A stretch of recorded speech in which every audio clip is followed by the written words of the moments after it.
Shalom Bapak Ibu Saudara yang dikasihi oleh Tuhan. Selamat pagi. Puji Tuhan, hari ini kita ditolong oleh Tuhan menikmati hari baru dalam kasih setianya. Mari kita bersama-sama naikkan syukur kita untuk semua kebaikan Tuhan. Mari kita naikkan syukur kita untuk semua pertolongan Tuhan. Mari kita berdoa. Bapa kami yang di sorga, kami bersyukur kepadamu untuk kebaikan-Mu. Kami bersyukur Tuhan sudah tolong kami melewati sepanjang kawal malam. Pagi-pagi kami bangun, kami bawa syukur kami bawa terima kasih kami di hadapan Tuhan. Hari ini kami mau merenungkan firman-Mu, pimpin hamba-Mu dan setiap orang yang hari ini kami bersama-sama dari tempat masing-masing belajar firman-Mu. Demi nama Tuhan Yesus Kristus. Amin.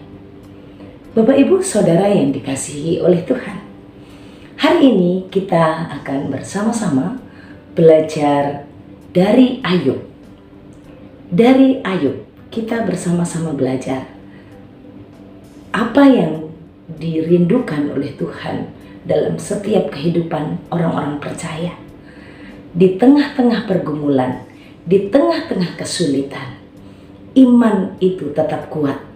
Ketekunan itu dinyatakan dalam kesulitan. Bapak Ibu, saya akan mengajak setiap kita membaca dari Ayub pasal yang kedua. Ayub pasal yang kedua. Dikatakan, maka bertanyalah Tuhan kepada iblis, dari manakah engkau?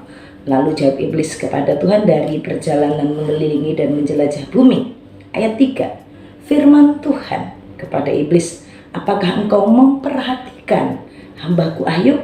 Sebab tiada seorang pun di bumi seperti dia, yang demikian saleh dan jujur, yang takut akan Allah dan menjauhi kejahatan. Ia tetap tekun dalam kesalehannya, meskipun engkau telah membujuk aku melawan dia untuk mencelakakannya tanpa alasan.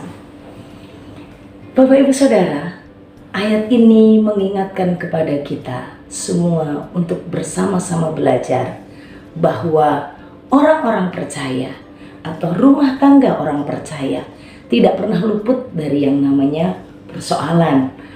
Iblis berusaha menghancurkan, iblis berusaha membuat anak-anak Tuhan mengalami penderitaan. Dikatakan bagaimana sebenarnya iblis itu mencoba berjuang supaya Tuhan mengizinkan bagaimana Ayub menghadapi kecelakaan demi kecelakaan, mengalami kondisi yang begitu amat sangat sulit.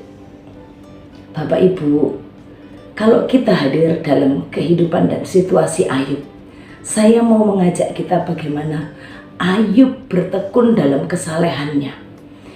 Kesalehan Ayub ini menunjukkan tentang ibadahnya Ayub, kehidupan doa Ayub, kehidupan penyembahan Ayub.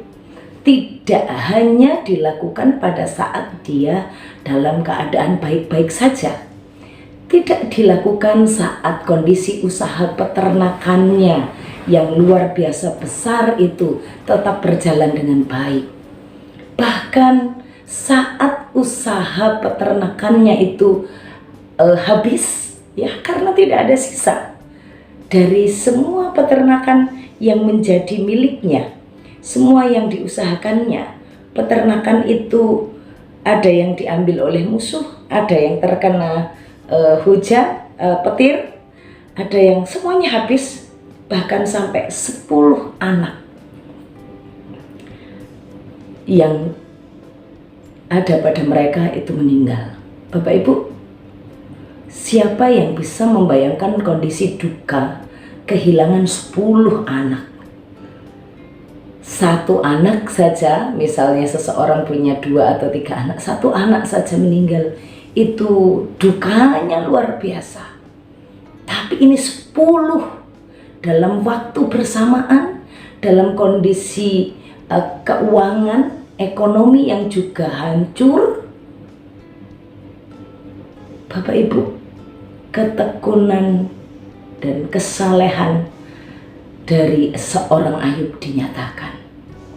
Bahkan Imannya tidak hanya timbul saat dia dalam keadaan baik-baik saja. Bagaimana Ayub sebagai seorang kepala keluarga tetap memiliki wibawa, tetap memiliki kasih yang menolong dan mendampingi istrinya di masa duka. Banyak orang berpikir bahwa istri Ayub ini memang ya istri yang gak perlu dicontoh. Tapi istri siapa yang kuat? Istri siapa yang sanggup?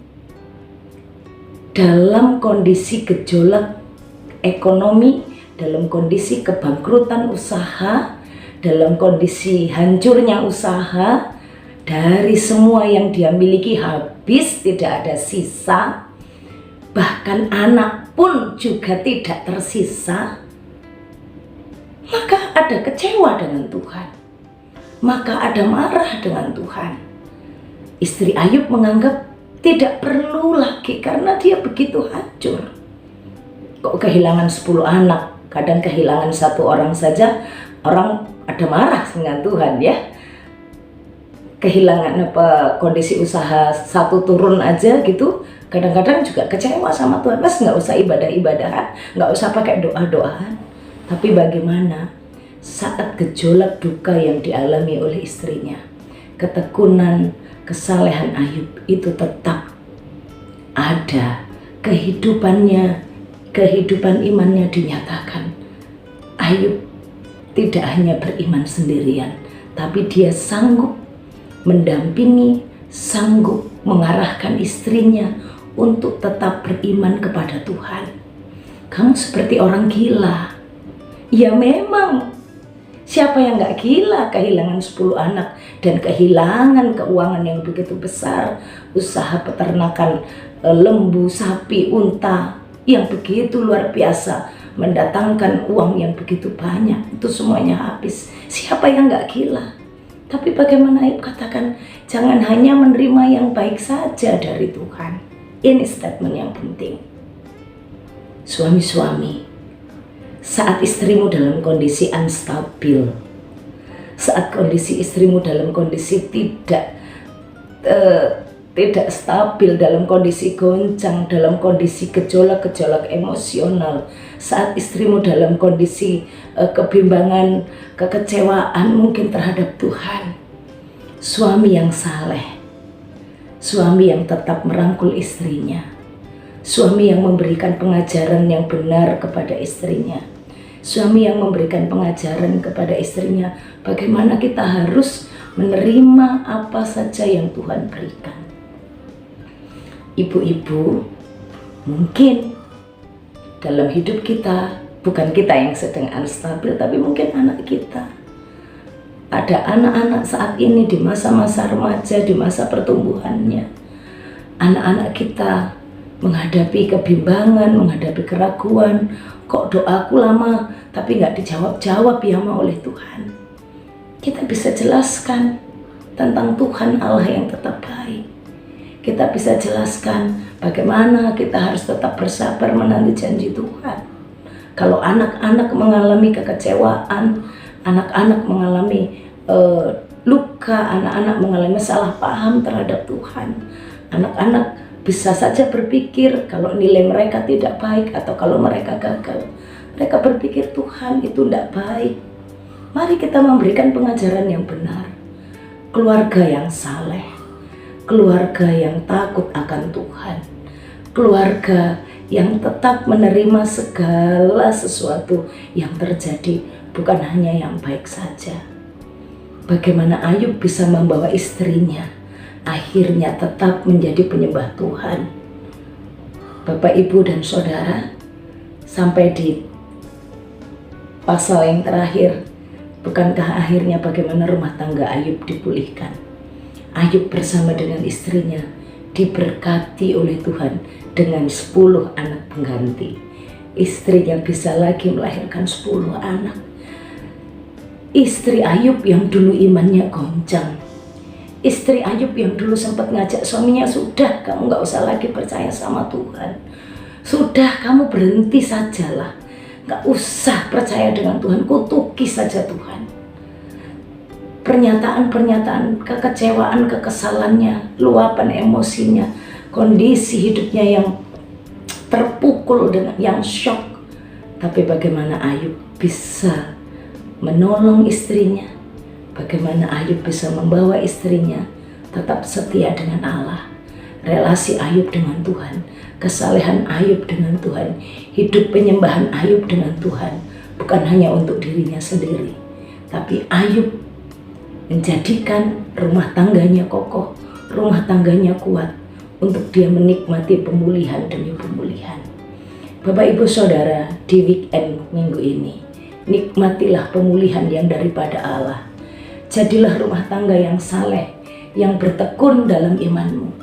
Kalau ada di dalam tantangan, kalau ada satu orang dari keluarga kita yang sedang unstabil imannya, yang sedang kecewa dengan Tuhan, ayo yang lain menolong. Seperti Papa Ayub, seperti Bapak Ayub yang menjadi pribadi yang menegur. Itu salah. Jangan hanya terima yang baik saja, tapi ayo terima yang tidak baik juga, karena Tuhan ada di sini bersama dengan kita. Semuanya dari Tuhan. Bapak Ibu Saudara, jangan menjadi lemah di tengah pergumulan. Ayo saling menopang satu dengan yang lain. Bawa anggota keluarga kita untuk menikmati pemulihan Tuhan di tengah pergumulan.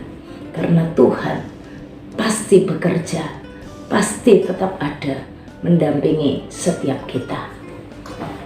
Bapak Ibu Saudara, selamat menikmati pemulihan dari Tuhan. Jangan pernah lepas tangan. Jangan pernah tidak peduli dengan anggota keluargamu. Tapi mari kita bersama-sama mulai peduli, mulai menguatkan, mulai menggandeng, mulai menyatukan hati. Bagaimana kita dan seisi rumah kita tetap bertekun dalam kesalehan, tetap bertekun dalam iman kita kepada Tuhan. Belajar dari keluarga Ayub, belajar menjadi keluarga yang tekun dalam kesalehannya, dalam pergumulan mengalami pemulihan. Mari kita berdoa. Bapa kami yang di surga, terima kasih. Tolonglah setiap kami. Tidak mudah menghadapi goncangan, tidak mudah menghadapi pergumulan, tidak mudah menghadapi kesulitan. Bisa saja kami bimbang, bisa saja kami ragu, bisa saja kami marah dan kecewa. Tapi kami bersyukur ada firman Tuhan, dan kami bersyukur untuk keluarga kami yang bisa mendukung satu dengan yang lain. Jaga dan lindungi rumah tangga kami, jaga dan lindungi semua anggota jemaat-Mu, orang-orang percaya yang hari ini belajar akan firman. Kami percaya Tuhan menolong kami. Kami percaya bahwa di tengah pergumulan kami bisa bertumbuh dalam iman. Di tengah kesulitan, ketekunan, kesalehan kami akan terus kami nyatakan. Kami percaya Tuhan akan datang membawa pemulihan. Tuhan berkati setiap Bapak Ibu Saudara. Tuhan tolong jika mereka bergumul masalah keuangan, jika mereka bergumul masalah duka, jika mereka bergumul masalah kehilangan yang lainnya. Tuhan, kami berdoa Engkau Allah melawat setiap mereka. Terpujilah nama-Mu Tuhan. Kami mau melangkah sepanjang hari ini. Segala sesuatu yang kami akan kerjakan, Tuhan berkatilah. Jaga lindungi kami dari segala yang jahat. Tuhan bentengi dan Tuhan memberkati kami. Terima kasih Tuhan, demi nama Tuhan Yesus Kristus. Bapak Ibu Saudara yang dikasihi oleh Tuhan, arahkanlah hatimu kepada Tuhan dan terimalah berkat Tuhan. Tuhan memberkati engkau dan melindungi engkau. Tuhan menyinari engkau dengan wajahnya dan beri engkau kasih karunia. Tuhan menghadapkan wajahnya kepadamu dan beri engkau damai sejahtera dari sekarang sampai selama-lamanya. Amin. Shalom, Tuhan Yesus memberkati.